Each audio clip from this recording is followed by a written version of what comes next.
Hello বন্ধুরা, সবাই কেমন আছেন? আশা করি সকলেই ভালো আছেন। আজকের এই ভিডিওটিতে আপনাদের সাথে আলোচনা করব ফেসবুকের কন্টেন্ট মনিটাইজেশন পলিসি ইস্যু নিয়ে।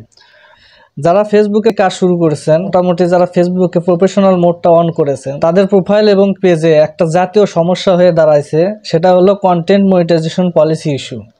তো যারাই এখন ফেসবুকে একটা প্রফেশনাল অ্যাকাউন্ট ক্রিয়েট করতেছেন অথবা একটা পেজ ক্রিয়েট করতেছেন, তাদের দেখা যাচ্ছে তাদের পেজে কন্টেন্ট মনিটাইজেশন পলিসি ইস্যুটা ফেসবুক থেকে ধরিয়ে দেওয়া হচ্ছে। যারা এখন ফেসবুক থেকে মোটামুটি আর্নিং করতেছে, তারাও কিন্তু এই কন্টেন্ট মনিটাইজেশন পলিসি ইস্যুটার সম্মুখীন হয়েছিল। তো এখন আমি আপনাকে একটু ক্লিয়ারলি বোঝানোর চেষ্টা করতেছি, আপনারা একটু মনোযোগ সহকারে শুনুন। যদি আপনার ফেসবুক আইডি অথবা পেজে এই কন্টেন্ট মনিটাইজেশন পলিসি ইস্যুটা চলে আসে, তাহলে আপনাকে সর্বপ্রথম যে কাজটা করতে হবে, আপনার ফেসবুক আইডিটা অ্যানালাইসিস করতে হবে। আপনার আইডির মধ্যে কোনো ধরনের কপিরাইট ফটো অথবা ভিডিও আছে কিনা সেগুলো একটু চেক করতে হবে।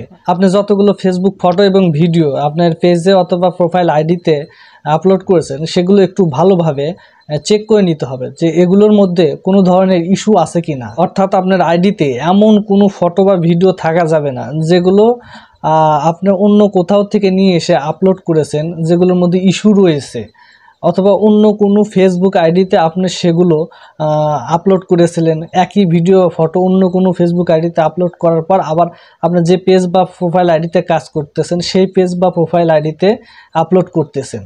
আপনি ফেসবুক পেজে প্রথম থেকে এখন অবধি যত ধরনের ফটো ভিডিও আপলোড করেছেন, সেগুলোর মধ্যে কোনো ধরনের ইস্যু আছে নাকি একটু প্রথম থেকে ভালোভাবে আপনাকে সেগুলো চেক করতে হবে। আপনি যদি মনে করেন আপনার ফটো বা ভিডিওতে কোনো ধরনের ইস্যু বা কোনো সমস্যা আছে, কিংবা একই ধরনের ফটো বা ভিডিও আপনি দুইবার আপলোড করেছেন, সর্বপ্রথম সেই ফটো বা ভিডিওটি আপনাকে নির্বাচন করুন। তারপর সেই ফটো বা ভিডিওটি আপনি আপনার প্রোফাইল থেকে ডিলিট করুন। এছাড়া আপনি আপনার ফেসবুকে যাবেন, ফেসবুকে যাওয়ার পর হেল্প অ্যান্ড সাপোর্টে যাবেন। হেল্প অ্যান্ড সাপোর্টে যাওয়ার পর সেখানে সাপোর্ট ইনবক্সে ক্লিক করবেন।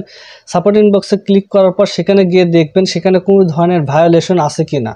সেখানে যদি কোনো ধরনের ভায়োলেশন থাকে, সর্বপ্রথম সেই ভায়োলেশনগুলো আগে ডিলিট করুন। সেই ফটো বা ভিডিওগুলো আগে ডিলিট করে আপনার ফেসবুকটি সম্পূর্ণ হেলদি রাখুন। আপনার ফেসবুক পেজটাকে আপনি ভায়োলেশন মুক্ত করুন। কারণ ভাই, আপনার পেজে এই ধরনের ফটো বা ভিডিওতে ইস্যু থাকলে, কিংবা কপিরাইট ভিডিও বা ফটো থাকলে, আপনার যত চেষ্টা করেন আপনি এই কন্টেন্ট মনিটাইজেশন পলিসি ইস্যুটা দূর করতে পারবেন না। আপনার পেজে অটোমেটিক এই কন্টেন্ট মনিটাইজেশন পলিসি ইস্যুটা থাকবে।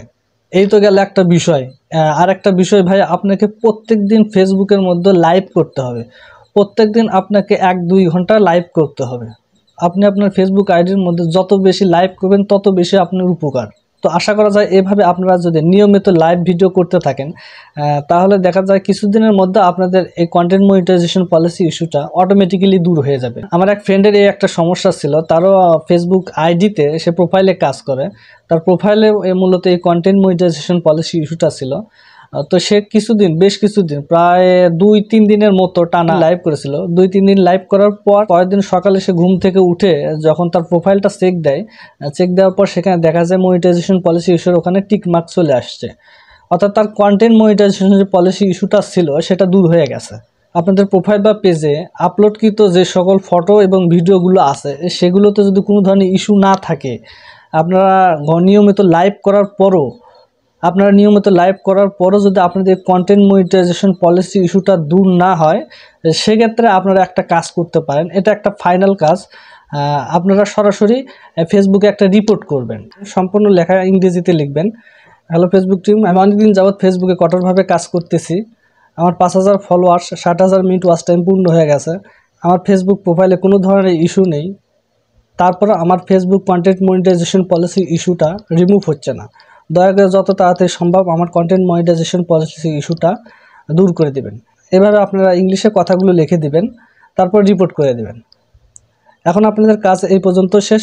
বেশ কিছুদিন আপনারা অপেক্ষা করতে থাকুন। আশা রাখা যায় অটোমেটিক্যালি আপনাদের এই কন্টেন্ট মনিটাইজেশন পলিসি ইস্যুটা দূর হয়ে যাবে।